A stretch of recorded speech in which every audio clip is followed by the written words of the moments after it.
Hey guys, Adam here. Welcome to another episode of On the Couch. Today I'll be talking about Need for Speed.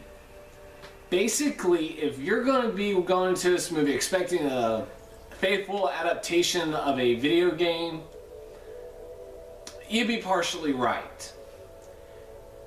But for me, for someone who's really never really played the games, I call this a straight up car commercial for Ford Mustangs. I'm not even kidding. Every single shot, every single time they show the car, I feel like it's a damn commercial. I expect like the logo to pop up. That's what it is. I mean, it kind of follows the video game from what I understand fairly well. I mean, it's a racing movie. It is a racing movie like the games. There are cops in it that chases you because you're doing illegal street racing. But other than that, it's nothing more than just a shameless commercial for the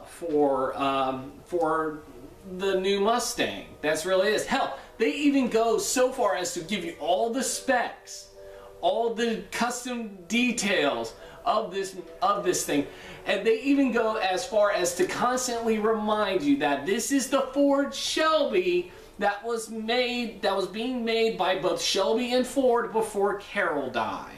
I am no car enthusiast, so I don't really know the details, but they beat you over the head with it over and over and over and over again. Other than that, it's mediocre at best, really. It's, if anything, the bright points of this are two things. The car sequence, the car stunts, and Michael Keaton are the highlights of this movie, which is not a negative, but you'd expect more. The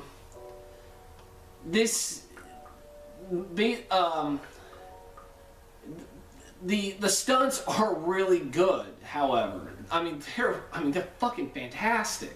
Mostly because they're not even digital.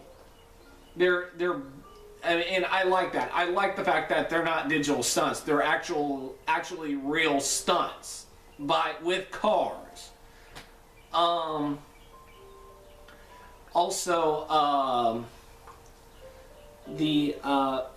Michael Keaton plays the owner of a street race called the De Leon that only the best of the best can join. Basically, this is like the final track of the game, which is pretty much what this movie comes down to, is the final track.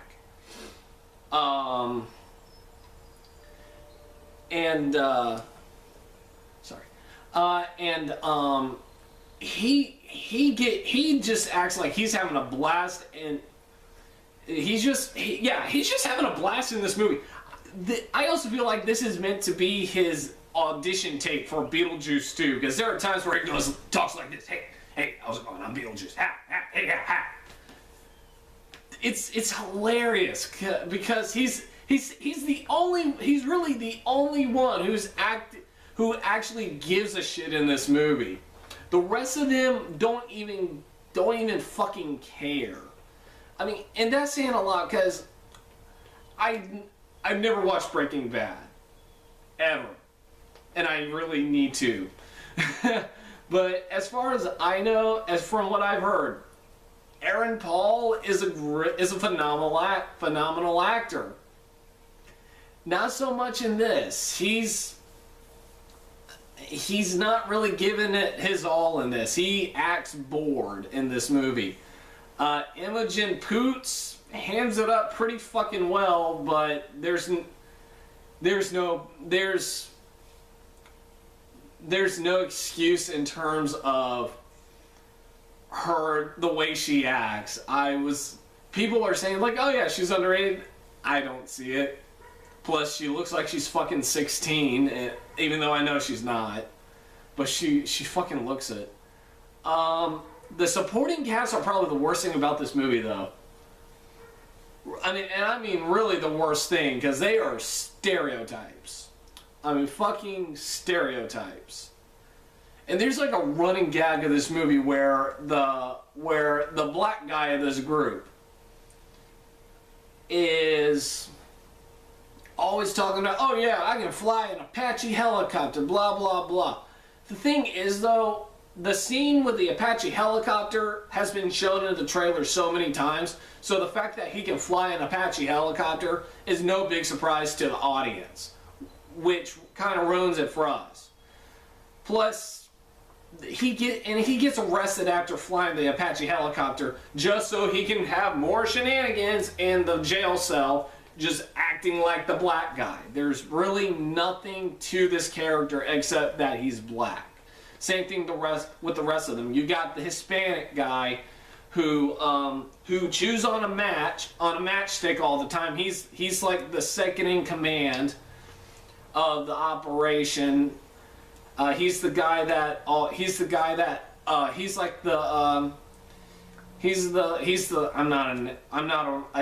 pit leader, I guess you could call him.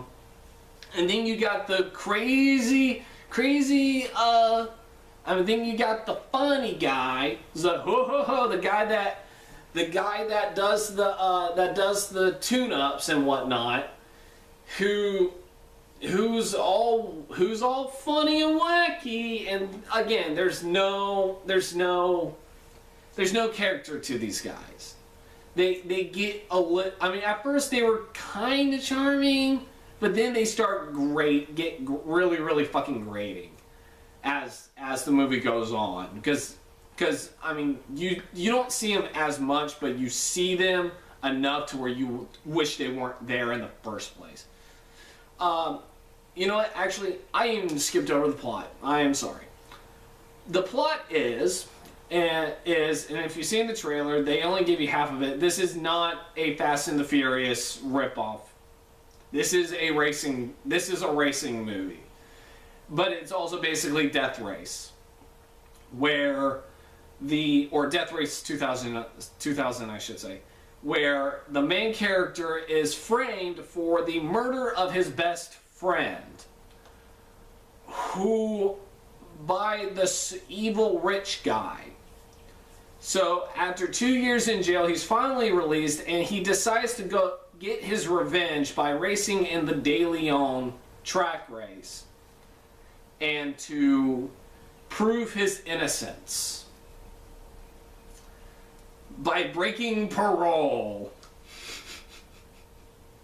He breaks parole, convinces the man who he sold the Ford Mustang to give it back to him so he can use it in the race, which, by the way, he never does because it gets wrecked. So he ends up using the car that was used by the bad guy that killed his best friend. He ends up using the evidence against the bad guy, and wins, and he gets arrested for breaking parole, for reckless endangerment, illegal street racing, which, by the way, is Michael Keaton's fault, because he's the one behind this whole racing, the whole racing track, which apparently is illegal because the cops are chasing everyone and not just the one guy. Because apparently they didn't fucking know about this race. And yet everyone knows about this race. So I'm trying to figure out how the fuck the cops didn't know. But anyway, but yeah. It's basically just a racing revenge story, which is at times very inconsistent, because they don't really show everything. They go from the murder to his arrest and then straight to 2 years later. They don't show what he's been doing in prison, and that's fine. I mean, and I don't expect them to show the whole thing when he's in prison, but I expect them to at least show what his plan was from the beginning. They don't really show anything. They immediately show him calling the guy he originally sold the Ford Shelby to get it back. That's it. There's no absolute convincing. He just says, yeah, I'll give you the cars that when I win the race, I'll give you back the car and blah blah blah, and the cars that I will win with it. They don't, and that's it. They don't. The guy doesn't even make a return. You just hear his voice, and then he gets the car, and he goes with the blonde chick to do this race. Like, there's not even really any passage of time. All they do is like fast forward to showing the store of his auto mechanics garage closing, which they say is like 2 years later, but honestly, it could have been like 3 months. To be quite honest. Also, there's one, and also like one other character in this movie who served no fucking purpose is like the girl, like Aaron Paul's like the big crush, who's also the sister of his best friend who was murdered. Like, and she ends up marrying the bad guy. She served no purpose at all, and she is possibly one of the worst actresses I've ever seen in my life. God, I don't even. Oh yeah. Also, one other major problem with this movie, and I hate to say it, despite liking the stunts, are the races. Or I should say the driving sequences. Anyway, they're boring. They get boring and really overstay their welcome after a while. Because to me, they all feel the same thing. They all feel the same. They just really, no pun intended, they drag it out. They drag out the races. And I know this is a racing movie, but they're longer than they really need to be. All right, they make the pod race in episode 1 look short, and that's saying something. This is a 2-hour movie, which, quite honestly, doesn't need to be 2 hours. This could have been easily a 90-minute movie had they cut down some stuff, shortened some of the races. This could have been a 90-minute movie, but they didn't. They decided to stretch out take out some stuff that could have explained things, while at the same time stretching out the races. But yeah, it's mediocre. Like I said, it's mediocre. I really don't even know what else to talk about besides all that. Besides the fact that this is a shameless commercial, car commercial. The horrible acting, the boring street races. That's it. That's all I can say. Like I said, the only pluses I can give this is Michael Keaton and the car stunts, which thank God are not digital. That's all I can say about this. There was more effort put into the stunts than there was in the actual races, or even in the actual, or really in anything. I mean, but even then, some of the stunts got tedious and old fast, especially when they kept doing the same shot over and over again. I mean, like I said, I like the stunts. It's just there are times where you see where it feels like you're seeing the same shots over and over again, especially when a car is like T-bone and it starts flying. It immediately cuts to a side, like a shot of like from the perspective of the car. The camera is like at its side as it's flipping. It does it like 5 times, all in the same, even in the same scene. They do it. They do that same shot. It does get old fast. this isn't the worst. This is really not the worst video game movie I've seen in my life, nor is it the worst movie I've seen this year. But, and like I said, it's mediocre. I like the stunts. I like Michael Keaton, and that's probably the only thing that kept me from walking out of this theater. With that said, I'm gonna give Need for Speed a 5 out of 10. That's probably the best I can do.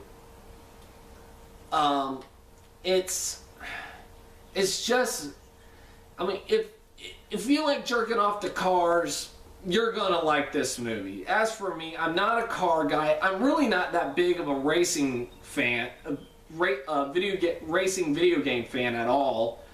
I mean, I've played a few in my time, but other than that, I'm more of an action adventure person. So that's probably another reason why I didn't really care for this movie.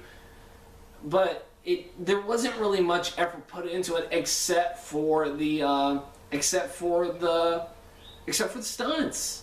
And that's probably because the guy who directed it is a stuntman. This was directed by a stuntman, and that's probably why. So yeah, 5 out of 10 for Need for Speed. That's all I gotta say about it, really. Now on the trailers. So most of these trailers I've gotten before. Brick Mansions I mentioned before. I forgot to mention RZA is in this movie. So that kind of took down my my expectations of this movie, because RZA is not a good actor. He's actually one of the worst. Neighbors, this one I got before, like last year with Anchorman 2. This is the movie with Seth Rogen and Zac Efron about a married couple having to be neighbors, or I should say a fraternity moves into a neighborhood where a married couple are basically at war with these people. It looks funny. I'll go see that. I mean, it's like the day after my birthday, so yeah, I'll definitely be seeing it. I got Godzilla again. Creamed my pants for like the millionth time after seeing that awesome as fuck trailer.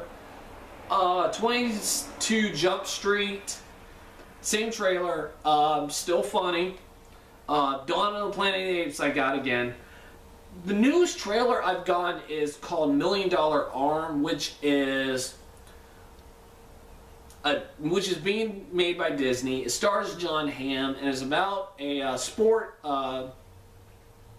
baseball recruiting agent who is hitting on hard times, so he actually goes to India to recruit some, or to recruit some cricket players, which apparently works. It doesn't look bad, but all I kept thinking was, this is the baseball Indian version of Cool Runnings. That's all I could see in this movie, or in this trailer, was Cool Runnings.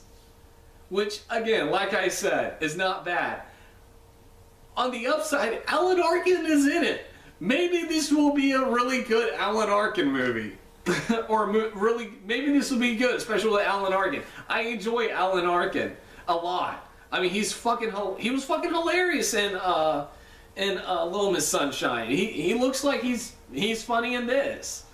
And of course, I got Captain America: The Winter Soldier. That's about it. So yeah, that's it. Like I said, Need for Speed, 5 out of 10. Not really worth watching. Not even a matinee price. I'd give this a rental at least. Next week I will be doing a on the couch rewind for the Muppets, and then I also got Muppets Most Wanted and Divergent next time on that. Until then, Bye.